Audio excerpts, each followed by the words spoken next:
Okay, hi guys, I hope you had a good weekend. So today we're going to do 14.7.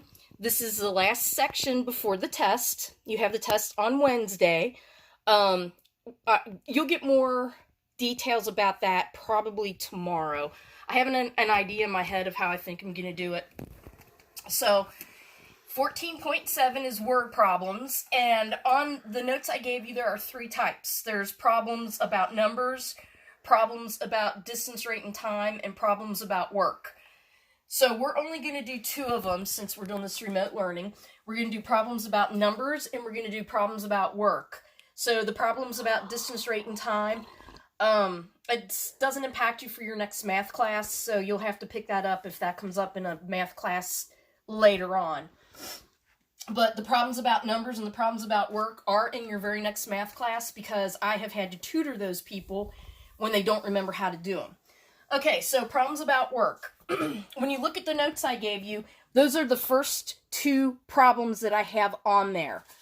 Then when we get back to the back page of that, numbers 3 and 4 are about distance, and 5, they're all about distance, which we're not going to do. Then you get on the back page, the back of the second one. I know it's confusing. Just keep turning it. And that's where you see your problems about work. So we will go over those. Okay, so the problems about numbers.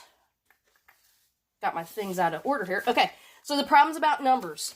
So the first one says, if the same number is added to both the numerator and the denominator, so you know that you're going to have a fraction. If the same number is added to the numerator and the denominator, so we don't know what it's going to be, but we know we're going to add it. Of the fraction 2/5. Okay, so we're going to add something to the numerator and denominator of 2/5. So we got our 2/5 plus. We don't know what the number is going to be. So what do we do when we don't know something? That's where we put our x. So the same number is added to the numerator and the denominator of 2/5. The result is equivalent. So that's your equal sign. Equivalent to 2/3. So all I did is I just wrote down what this says. If the same number is added to both the numerator and the denominator, I don't know what it is. That's where I put my x over x. Numerator and denominator of 2/5. So I wrote down my 2/5. It's equivalent to 2/3. Now when I look at this, I hopefully realize it's a proportion. I have a numerator over here, denominator, and it equals another numerator, denominator. So how do I solve a proportion? I cross multiply. And you guys are good at this. So I cross multiply. So one top times one bottom equals the other top times the other bottom. Now I can go ahead and I'm going to distribute my 3.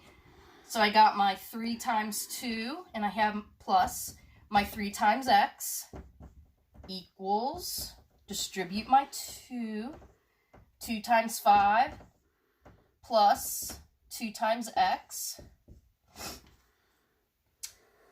Then I go ahead and I collect up my like terms. So I have x's on both sides and I have constants on both sides. I push my x's to one side and my constants to the other. I'm going to go ahead and put my x's on the left because if I move my 2x, when I find the difference, that's going to leave my x positive. I could have done it the other way and I would have had a negative x over here. Doesn't matter. Now I got my x, so I have to move my 6. How do I move my 6? Right now it's positive, so I have to subtract it. That cancels. Leave me with x equals 10 minus 6 is 4. So these problems about numbers are going to be set up as proportions, and we're going to solve them all by cross multiplication. We're going to cross multiply. You guys are good with cross multiplication, so You just go back and you translate, cross multiply, solve for x. No, I don't have the COVID-19 thing. I have my asthma killing me. And I know a lot of you guys have asthma, so you understand. It's the pollen in the air. Okay, so hopefully that made sense to you. If it didn't, again, you can go back and you can rewatch it. Let's look at the next problem, and we're going to read it and try to follow along without looking at the work that's already written down on the paper for you. So let's go ahead and let's erase this. Got an eraser. Okay, so number 2 says, a certain number is added to the numerator and subtracted from the denominator. What number? I don't know. When I say I don't know, that's where I put my variable. So a certain number is added to the numerator, so to the top, and subtracted from the denominator, from the bottom, of 5/8. 5/8. So a certain number is added to the numerator, and it's subtracted from the denominator. And it says the new fraction equals the reciprocal of 5/8. So what is the reciprocal of 5/8? Remember, the reciprocal is where I flip. So it equals the reciprocal.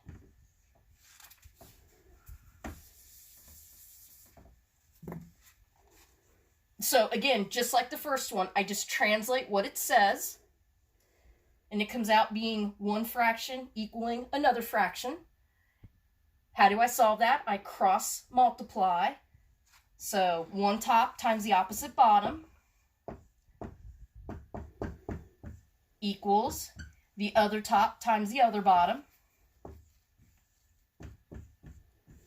Then I go ahead and I distribute.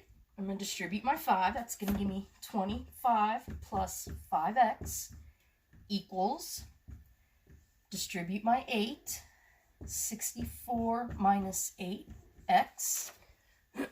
Excuse me. Put all my x's on one side, all my non-x's on the other. So I'm going to go ahead and I'm going to move my 8x. This is weird, me picking what I'm moving, because I always have you tell me. So I've got my 25 plus 8 and 5, 13x equals 64. That cancels. And I got to move my 25. And remember, I have to subtract it because it's positive right there. That cancels. Leave me with 13x equals 64 minus 25, 39. Then I have to solve for x. So I'm going to divide by 13. 13 goes into 39. We get x equals 3. So that's the same exact problem, just with a little bit different wording. Remember, this is problem number 2. Exactly the same as problem number 1 that we just worked. So when you translate these problems about numbers, you're going to translate them. You're going to end up with a proportion that you solve by cross multiplication. So, and whichever one I put on the test, I'm going to put one of these on the test, a problem about number. I'm also going to do a problem about work. But the problem about numbers that I put on there are going to be very similar to these. I'm not looking for something really hard. I'm not looking for something cryptic. I'm not looking to fail you. Obviously, you guys know that. So I'm going to pick something out that's going to be very much like these. And you have several of these in your homework. So you want to be sure you work them. Oh, that's another point. The problems about distance, rate, and time, you don't have to do those. They're in your homework. You don't have to do them. Just skip them, okay? I don't expect you to sit there and teach yourself how to do something. If you want to read the examples that are in here, that's great. If not, that's okay too. I don't know about you guys, but I'm starting to get really stressed out by this quarantining in place. So any stress that I can relieve, I'm going to take. All right, so those are the 2 examples for problems about numbers. They're not bad. They work out the same way every single time. So I'm pausing for a second because if you had trouble with those, this is where you want to rewind a little bit and go back and watch it again. If you didn't have trouble with them, then we're going to go ahead and we're going to do the problems with work. And you can go ahead and you can Google these if you're having issues with them. If you look at the top of the notes I gave you, it says applications of rational expressions. You can go ahead and Google that and you'll get more of these problems. And you have a ton of these problems in your homework too. So, okay. Let's go on and let's look about the problems with work. Now, the problems with work look really, really complicated, but if you make the chart I'm about to show you, there's absolutely no reason you guys can't do these. You make the same chart every time, you fill it out, and it goes pretty easy. It goes pretty quickly. So these are going to be problems about work.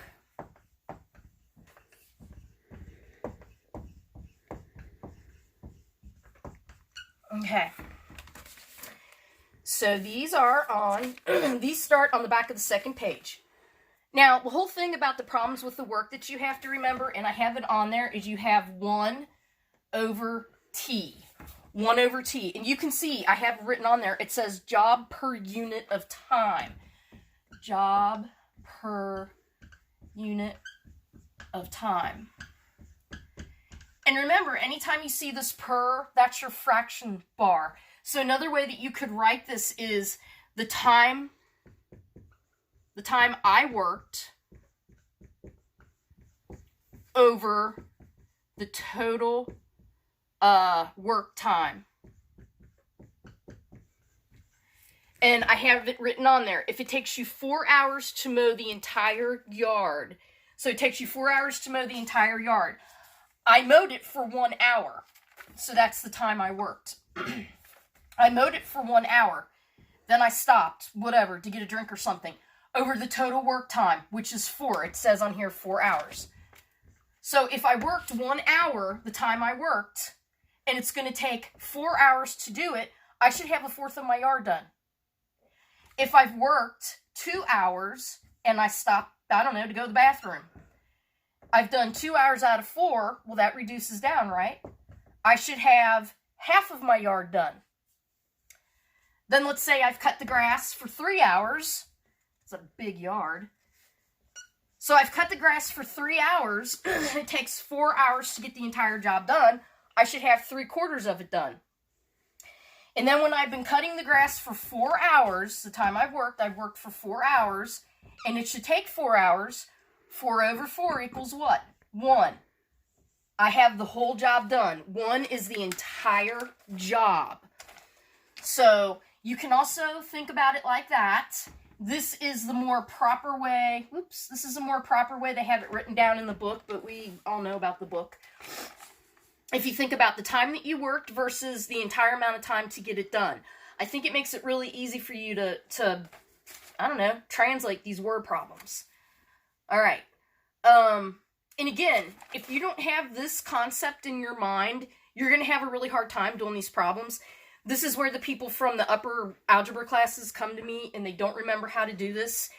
I usually tutor them probably about 4 weeks on this stuff because they just don't think that they need to memorize this. If you memorize it, these problems are not going to be difficult for you at all.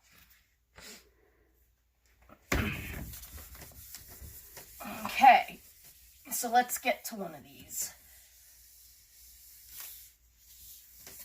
All right, so the first one. So the first one, it says number 6. It says that with spray equipment, the woodwork can be painted in 8 hours. If AJ can complete it in 8 hours, but Bud needs 14 hours to do the same job, how long will it take them to do it together? Okay, so like I said, you want to do a chart. And this is a very simple chart. You can make the chart look however you want. This is just the simple way that I do the chart. So these problems are always going to be about 2 people. So in this case, I have AJ and I have Bud. Now, the first thing that you're going to want to put on there is R for rate. So that's how long they work. And the problem says, let's see here. Where are we at? There we go. it says that AJ can get it done in 8 hours. So this always comes back to the idea of 1 hour. How much will he get done in 1 hour? So AJ can get it done in 8 hours. This is his total. It would take him a total of 8 hours to get it done if he were working by himself. Now, what about Bud? Bud can get it done in 14 hours. So 1 over 14. 14 is the total amount of time it would take Bud to get it done. This one simply stands for, one of their own hours if they were doing it by themselves. So don't worry about that. You're always going to put 1 over the total amount of time. So AJ can get it done in a total of 8 hours. Bud can get it done in a total of 14 hours. So that's what that rate is. It's the second column says the time together. Time together. So, and isn't that what this problem is asking? This problem is asking you, how long will it take them if they work together? Okay? How long does it take them? I don't know. That's what I'm solving for. And when I don't know something, that's where I put my variable. I don't know how long it's going to take them. That's what I'm searching for. And then my last column is just where I write these two together. And I just gave it the title of fractional part when working together. You can call it whatever you want. I just called it fraction when working together. And again, this column is just these two multiplied together. So this is 1/8 x, and this is 1/14 x. So the rate, if they do it alone, the time working together, I don't know. The fraction when working together, you put these two together. Now, it says on here that they work together. When we're putting things together, would that be adding or subtracting? It would be adding. That makes common sense. So they want to know, how long does it take AJ and Bud when they're working together to get it done? Well, AJ we can represent by 1/8 x plus Bud we can represent by 1/14 x. And how long does it take? What's the total? How long will it take them to get the entire job done? This whole number 1 is the entire job. This is the entire job. A whole of anything is always represented by 1. Okay. So we have we have AJ, we have Bud, and we have the entire job. Now you guys know how to do this. To add two fractions, you have to have a common denominator. And it might take you a minute to come up with a common denominator. I'm going to go ahead and I'm going to tell you that, well, let me show it to you on your calculator because I know some of you guys struggle with this. 8 doesn't go into 14. So when trying to find a common denominator, we always work with the biggest number, right? So 14 times 1 is 14. 8 won't go into that. 14 times 2 is 28. Will 8 go into 28 evenly? No. Okay. So 14 times 3 is 42. Will 8 go into 42 evenly? No. Okay. 14 times 4 is 56. Will 8 go into 56 evenly? Yeah. You got 56 divided by 8, you get 7. So 56 is what we're going to want to use for our common denominator.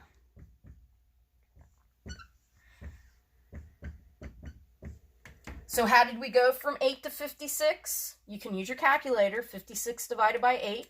We multiplied it by 7. What we do to the bottom, we do to the top. How'd I go from 14 to 56? I multiplied by 4. What I do to the bottom, I do to the top. Now I have my common denominator, so I can go ahead and I can add. You got to remember, these x's aren't multiplication. Those are your variables. So when you write this up, if you want to use a different variable like y or something, if you're getting confused that this is multiplication, that's fine. You can do that. So now you can go ahead and you can add your numerator, which is going to give you 11 over 56. Don't forget your x. Maybe I'll write it up there. Maybe it'll be easier. equals 1. Okay.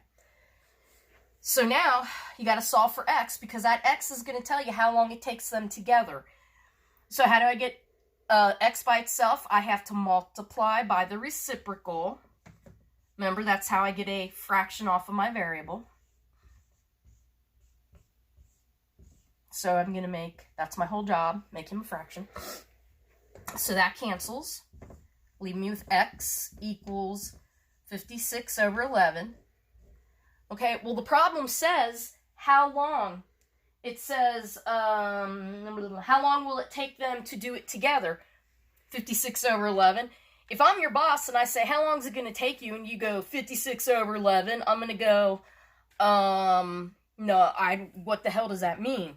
So you got to go ahead and put that in hours. So again, you're going to take your 56 and divide it by 11, and it gives you 5.09 blah, blah, blah. That whole number 5, that means 5 whole hours.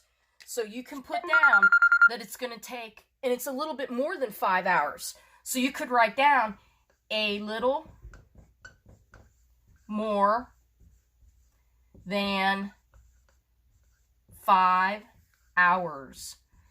Don't write down 5 hours. It's not a perfect 5. If it came out and it just was the whole number 5 and nothing else, then you could put down it would take 5 hours. But this is more than 5. How much more than 5? I'm not going to make you figure out the exact minutes. I just want to know a little bit more than 5 hours. So this is what, when I divided 56 by 11, this is what my calculator said. I have the whole number 5. That means it's going to take 5 whole hours. But I have some decimal places, so that tells me it's going to take more than 5 hours, but not 6. So I write down a little bit more than 5 hours. Okay. So it looks complicated, but it's not. Think about it. Whenever you have a problem like this, you're going to make the same exact chart.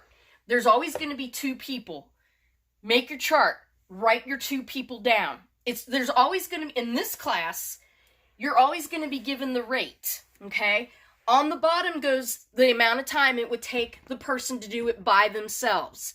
It would take AJ 8 hours to do it by himself. It would take Bud 14 hours to do it by himself. So you want to write those in a fraction. It's going to be 1 over however long it's going to take this one, 1 over however long it takes this one. Then you get to your second column. And that's your question for your word problem. How long is it going to take them together? I don't know. And whenever I say, I don't know, that's where I put my variable. Then your third column, and if you don't want to memorize the titles of the columns, I really don't care. If you just memorize, the first one's a fraction, the second one's where my variable goes, and the third one is my fraction and my variable, that's fine. That's where I've got the amount of time that it's going to take them together times the amount of time if they do it by themselves. I know that it's going to be addition because the problem says, how long will it take them together? How long will it take them together? So I know I have to add them.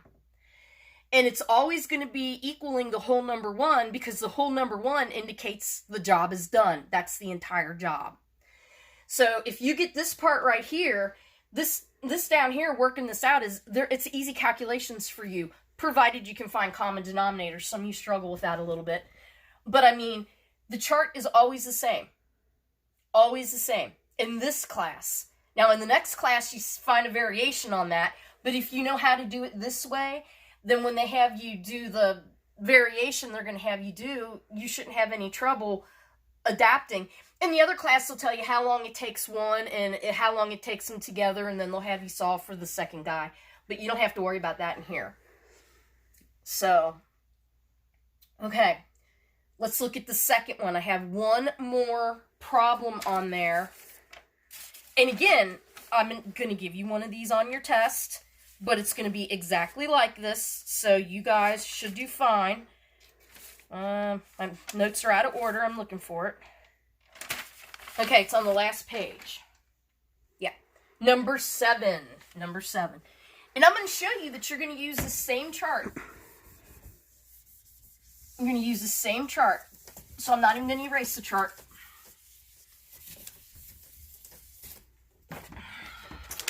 So, Okay, I'm working this out. I'm taking the test. All right, she told me I'm always going to use this chart. So I'm just going to go ahead, I'm going to write this chart down. Okay, so she told me there's always going to be two people. Who are my two people? Look at number 7. Oh, look, I have a Michael and I have a Bella. Okay, so I have a Michael and I have a Bella. Okay, she told me the rate is always going to be 1 over how long it takes that person to do it by themselves. So Mike can paint the room alone in 8 hours. Okay, that's his total time. Bella can do the same room in 6 hours. That's her total time. Okay, so far she's not a liar, but let's see. Last thing on here. How long will it take them working together? Okay, that's what I'm looking for. There's my X. And she said this fraction when working together is the last column here. And she said to get that by taking these two and multiplying it together. I haven't even read the entire word problem. I'm just going by what I just told you. Okay? Now to make my equation down here, she said that it would be the first and the second person added together for the entire job. She said that every problem like this would work like the first problem. This is exactly what I did in my first problem. How do I represent him? He's 1/8 x plus, how do I represent her? She's 1/6x, and that's how long it takes to do the entire job.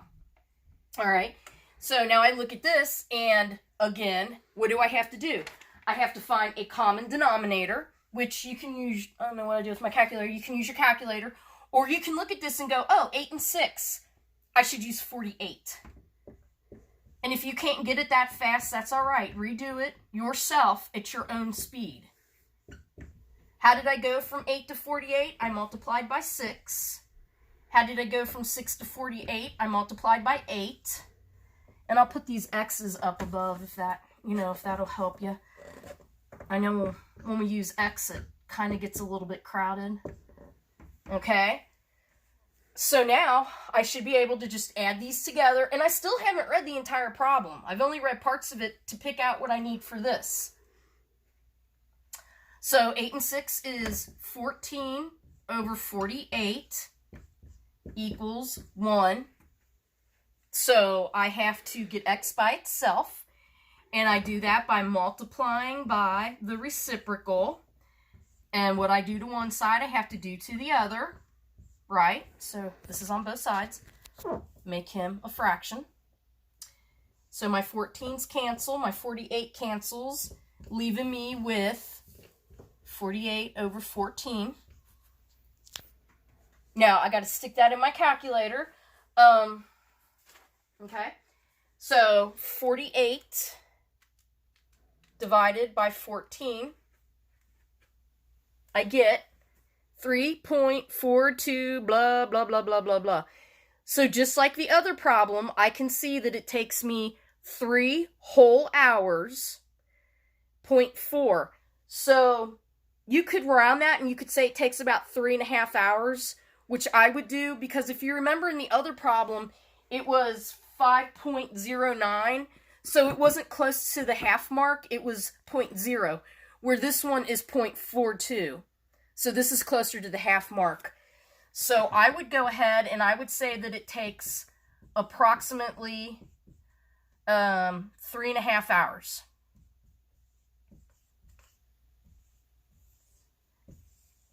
If you want to go ahead and try to figure out the exact minutes, if you want to say 3 hours and whatever minutes, you can do that. But if you do that, you better be sure that you figure it out right. Okay, so I didn't even read the entire thing. Let's read the entire thing now. Michael can paint a room alone in 8 hours. Bella can do the same room in 6 hours. How long will it take them working together? All right. So even if I would have read the whole thing through, which you probably should on the test, it's always good to read the problem all the way through on the test. It worked exactly the same like the first one. In your homework, you might have some that might be a little bit more complicated, but I'm telling you on the test, you're going to have one very similar to this. I'm interested in the fact that you have this in your head, that you know that you represent the whole job by the whole number 1, and that you can figure out how long it will take them together by setting up a fraction of the time. That's what's important for you to take to your next math class. Okay. So I think that hits all of it. All right, so if you need to slow this down, if you need to rewind and watch again, if you need to Google some more examples, do whatever it is you need to do.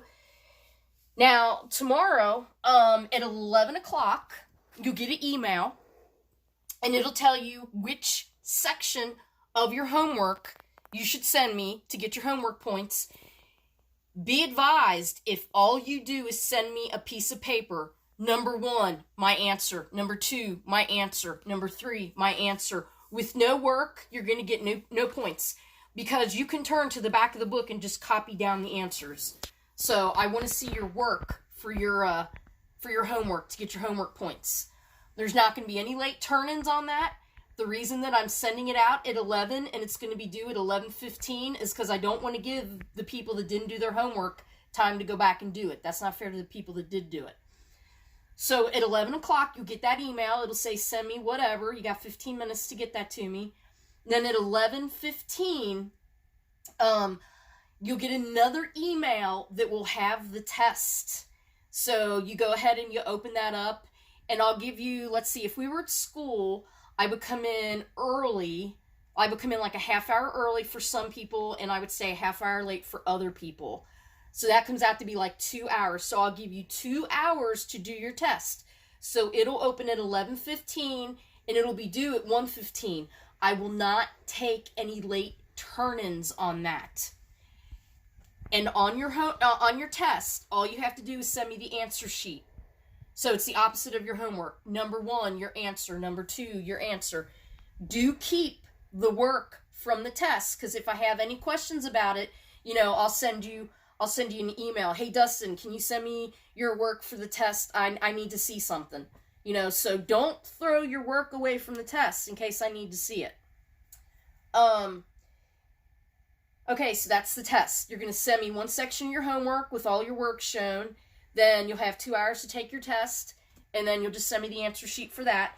We're going to remote learn for the rest of this semester. I'm really sorry, but if when you're going on to Blackboard or Canvas, you can see there's like a little thing, it'll say update on COVID-19. If you click on that, you can see, I don't know, thoughts or whatever you want to call it from the president, and that's where it has listed on there that we'll be doing remote learning through the end of the semester.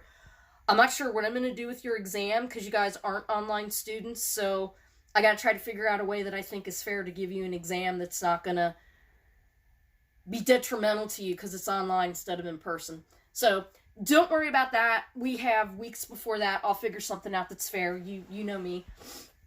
The next chapter, chapter 16, do know it is the most difficult chapter out of this class. So you will have to put some time in on it to do well on it. And if you don't do that, there are enough points on the exam from that. It's going to really give you a not good grade on your exam. Because that's like the big heavy hitter that you got to take into your next math class. And so just know that. All right, I know you guys can do this. I know you're going to do fabulous on the test. I'll send out one email at 11 o'clock on Wednesday. The other email will come out at 11:15. The second one will be your test. You have until 1:15 to get me the answers to your test. I will not take any late turn-ins on that, and technical difficulties do not count, so you got to be sure you got it done. All right, guys, you're going to do well on your test. I will talk to you on Friday. If you have any questions, shoot me an email. Bye.